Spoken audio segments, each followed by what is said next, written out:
तुलसी में रोज जल देने से क्या होता है और इसका महत्व। मित्रों, हिंदू धर्म में तुलसी के पौधे को बहुत ही पवित्र पौधा माना जाता है। भारतीय संस्कृति में तुलसी को पूजनीय माना जाता है। धार्मिक महत्व होने के साथ साथ तुलसी औषधीय गुणों से भी भरपूर है। इस पौधे में साक्षात भगवान विष्णु और लक्ष्मी का वास होता है। भगवान विष्णु तुलसी पत्र के बिना किसी भी प्रकार का भोग स्वीकार नहीं करते हैं। तुलसी को विष्णु प्रिय भी कहा जाता है। इसलिए जो मनुष्य तुलसी की पूजा करता है वह कभी दरिद्र नहीं रहता है, उसकी कभी दुर्गति नहीं होती है। ऐसा मनुष्य घोर पाप करने पर भी नरक नहीं जाता है।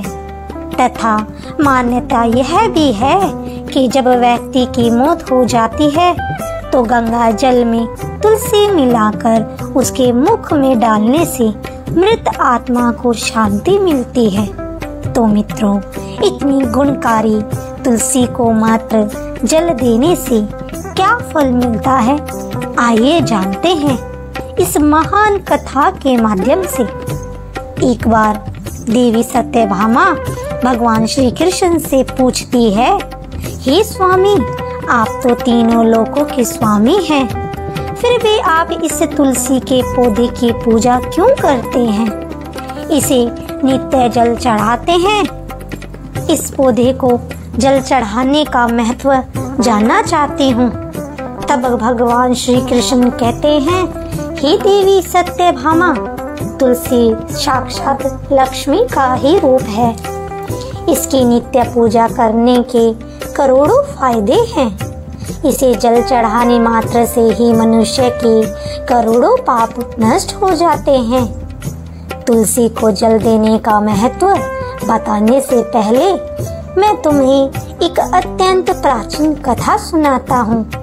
इस कथा के माध्यम से तुम्हें तुम्हारे सारे प्रश्नों के उत्तर मिल जाएंगे, इसलिए तुम इस कथा को ध्यान से सुनो। श्री कृष्ण कहते हैं, हे देवी, जो भी मनुष्य केवल इस कथा का श्रवण कर लेता है उसे 100 वर्ष तक तुलसी को जल देने का फल प्राप्त होता है। देवी सत्यभामा कहती है, हे प्रभु, मैं इस कथा को अवश्य सुनना चाहती हूँ। आप मुझे वह कथा सुनाइए, मैं इसे पूरे ध्यान से सुनूंगी। तब भगवान श्री कृष्ण देवी सत्यभामा को तुलसी को जल देने के महात्मा की कथा सुनाते हैं। हे देवी सत्यभामा, इस विषय में एक प्राचीन इतिहास है जो बहुत ही उत्तम और पुण्य फल प्रदान करने वाला है। पूर्व काल की बात है। नारायणपुरी में धन्येश्वर नाम का ब्राह्मण रहता था।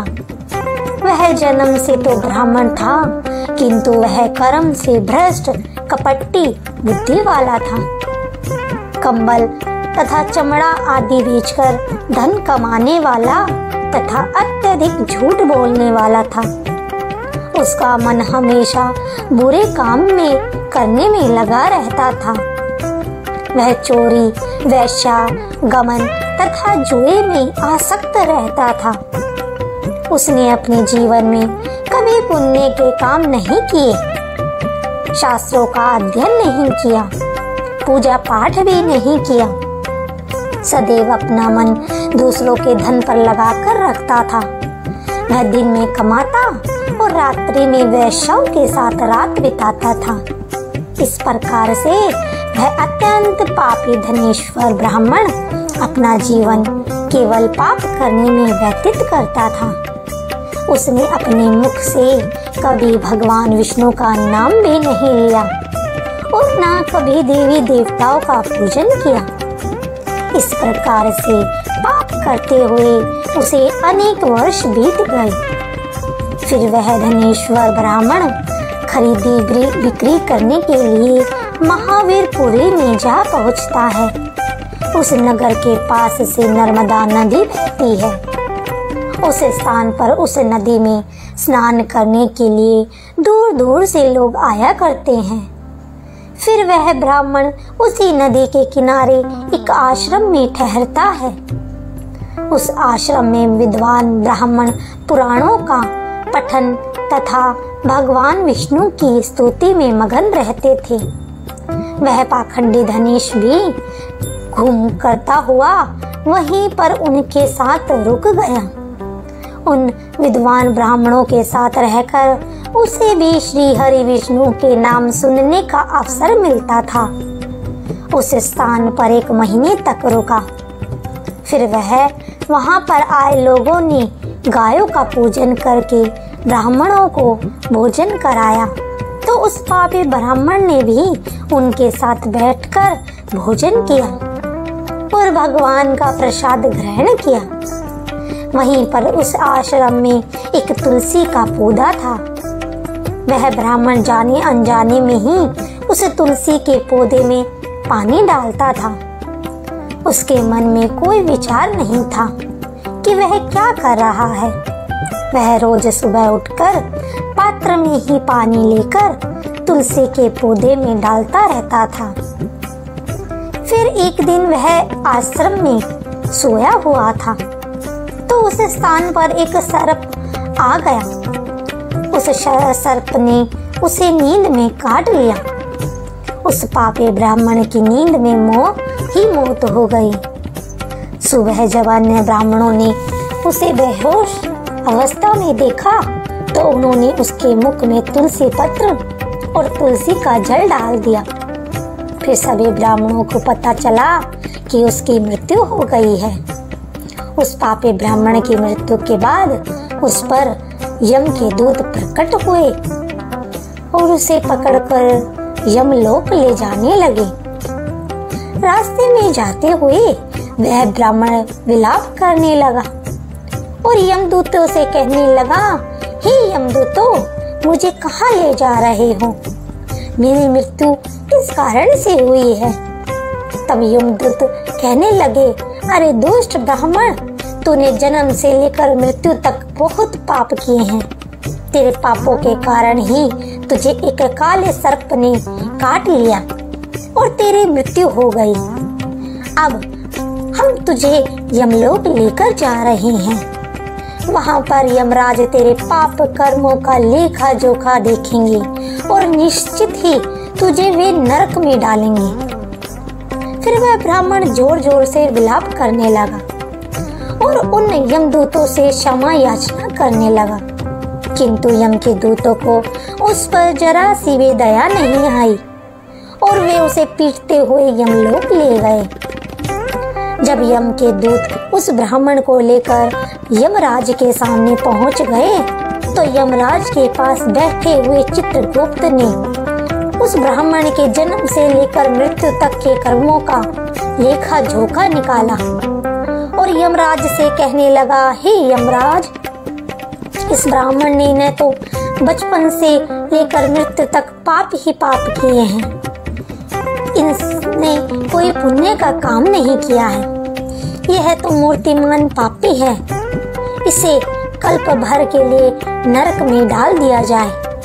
फिर यमराज कहते हैं, हे दूत, जीवन भर पाप करने वाले इस दुष्ट ब्राह्मण को उठाकर ले जाओ और इसे कुंभीपाक नामक नरक में डाल दो।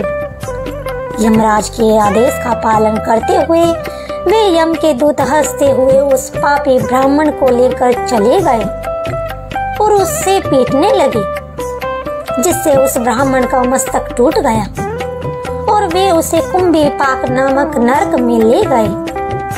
उस भयंकर नरक में खोलते हुए तेल के बड़े बड़े घड़े थे, जिसके नीचे भयंकर अग्नि धधक रही थी। फिर यमराज के दूत ने उस ब्राह्मण को उस खोलते हुए तेल के घड़े में डाल दिया, लेकिन जैसे ही वह ब्राह्मण उस खोलते हुए तेल के घड़े में गिरा, वह तेल एकदम से ठंडा पड़ गया। इस विचित्र घटना को देखकर उस यम के दूत को बड़ा आश्चर्य हुआ। ऐसा पहले कभी नहीं हुआ था। उसने कितने ही पापियों को उस घड़े में डाला था। वे सभी उस खौलते हुए तेल में गिरते ही छटपटाने लगते थे। लेकिन जैसे ही वह ब्राह्मण गिरा, वह तेल अचानक से शांत शीतल हो गया। इस आश्चर्य को देखते ही वह यमदूत तीव्र गति से दौड़ता हुआ यमराज के पास पहुंच गया। यमराज ने पूछा, हे यमदूत, क्या बात है? इतनी तीव्र गति से दौड़ते हुए क्यों आ रहे हो? फिर वह दूत कहता है, हे यमराज, आपने जिस ब्राह्मण को कुंभी पाक में डालने के लिए कहा था, वह ब्राह्मण के उसमें गिरते ही वह तेल ठंडा पड़ गया। फिर यमराज कहते हैं, हे दूत, यह तो बड़ी ही विचित्र घटना है। ऐसा पहले कभी नहीं हुआ। यमराज विचार कर रहे होते हैं, तभी वहां देवर्षि नारद वहां पहुंचते हैं।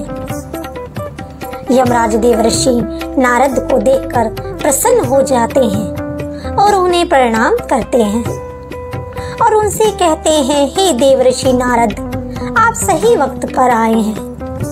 आज एक विचित्र घटना हुई है कि हमने एक ब्राह्मण को कुंभी पाक नरक में डाला था, परंतु ब्राह्मण के गिरते ही कुंभी पाक की अग्नि ठंडी पड़ गई।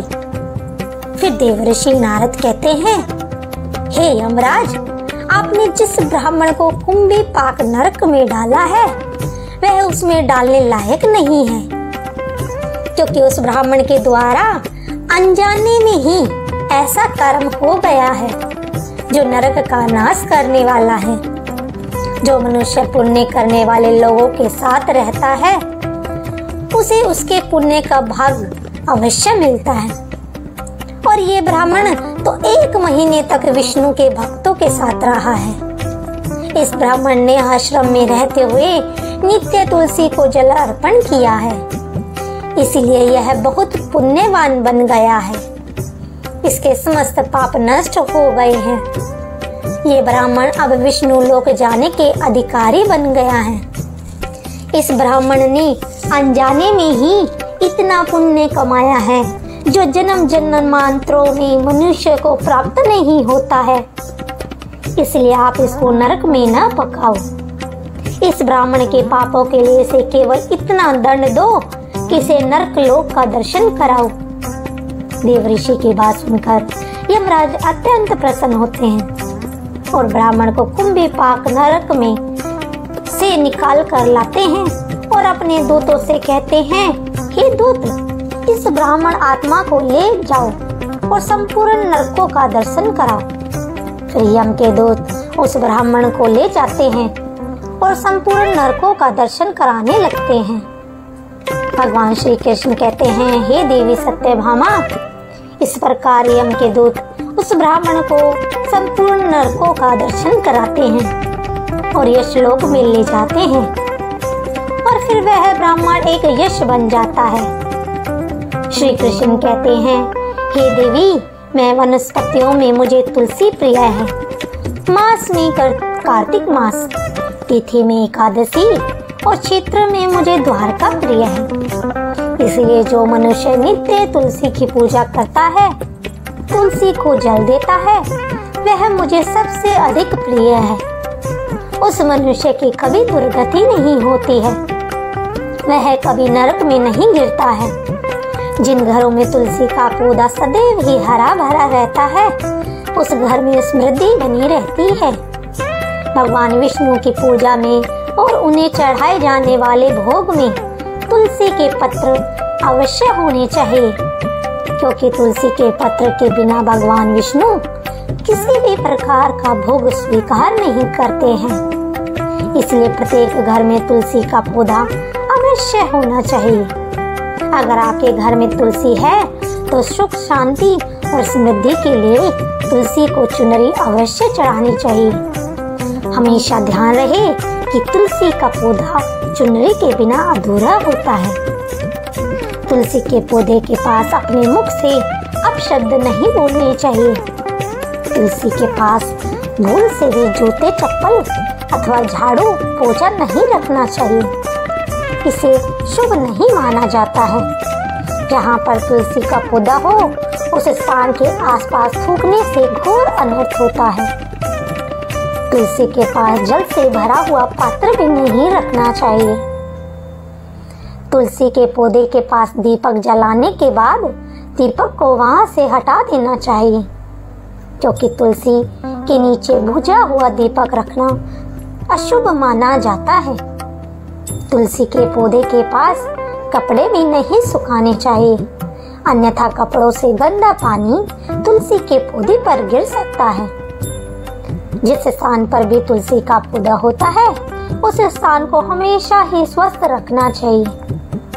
इसलिए नियमित रूप से तुलसी के पौधे के पास साफ सफाई का ध्यान रखें। तुलसी के पौधे में शिवलिंग और गणेश जी की प्रतिमा नहीं रखनी चाहिए। ध्यान रहे तुलसी के पौधे को नाखून से नहीं तोड़ना चाहिए। यदि तुलसी के पत्ते सूखकर गिर जाते हैं तो उन्हें कचरे में नहीं फेंकना चाहिए। उन पत्तों को आप तुलसी की मिट्टी में ही दबा दें। रविवार के दिन तुलसी के पत्ते नहीं तोड़ने चाहिए और रविवार को तुलसी को जल भी नहीं देना चाहिए। बाकी अन्य दिन नित्य तुलसी को सुबह जल देना चाहिए और शाम के समय एक दीपक जलाना चाहिए। घर में तुलसी का पौधा लगाते समय ध्यान रहे कि इसके लिए गंदी मिट्टी का उपयोग न करें। घर में तुलसी का पौधा कभी सूखना नहीं चाहिए। शास्त्रों में ऐसी मान्यता है कि तुलसी का पौधा सूखना अकाल मृत्यु की सूचना देता है।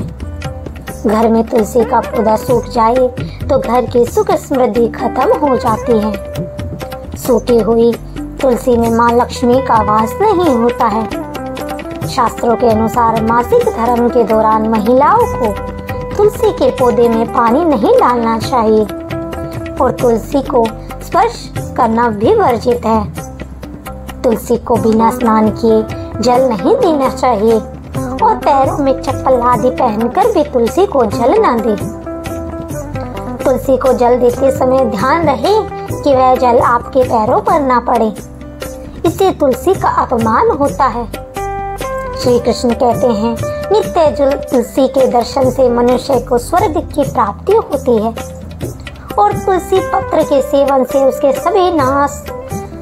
सभी पाप नष्ट हो जाते हैं। तुलसी का पौधा हमेशा ही घर के सामने लगाना चाहिए। इससे पूर्व अथवा उत्तर दिशा में लगाना सबसे अधिक शुभ होता है। तुलसी के पास कांटे निकालने वाले पौधों को कभी नहीं रखना चाहिए। शास्त्रों में केले के पौधे का विशेष महत्व बताया गया है। अगर तुलसी के पास केले का पेड़ लगा देते हैं तो कई गुना अधिक लाभ प्राप्त होंगे। केले के पेड़ में भगवान विष्णु का वास होता है। इसे तुलसी के पास लगाने से घर में सुख समृद्धि आती है। तुलसी के पौधे में शैलीग्राम भी अवश्य रखना चाहिए। शैलीग्राम भगवान विष्णु का निराकार रूप माना जाता है। इसे अगर तुलसी के गमले में रखेंगे तो आपके घर में संपूर्ण नकारात्मक ऊर्जा नष्ट हो जाएगी। पुराणों में कहा गया है, भगवान विष्णु की मूर्ति से कई ज्यादा उत्तम होता है शैलीग्राम की पूजा करना। शैलीग्राम को चंदन लगाकर उस पर एक तुलसी का पत्ता रखना चाहिए। प्रतिदिन शैलीग्राम को पंचामृत से स्नान कराना चाहिए। ऐसा करने से सभी जन्मों के पाप नष्ट होते हैं। शैलीग्राम सकारात्मक और सात्विकता का प्रतीक होता है। तो दोस्तों, इस प्रकार से भगवान श्री कृष्ण ने देवी सत्यभामा को तुलसी के पौधे को जल देने का महत्व बताया गया है और घर में तुलसी का पौधा लगाने के नियम बताए हैं। आपको यह कथा और तुलसी के बारे में अच्छा लगा हो तो इसे like, share, comment and subscribe अवश्य करें। धन्यवाद।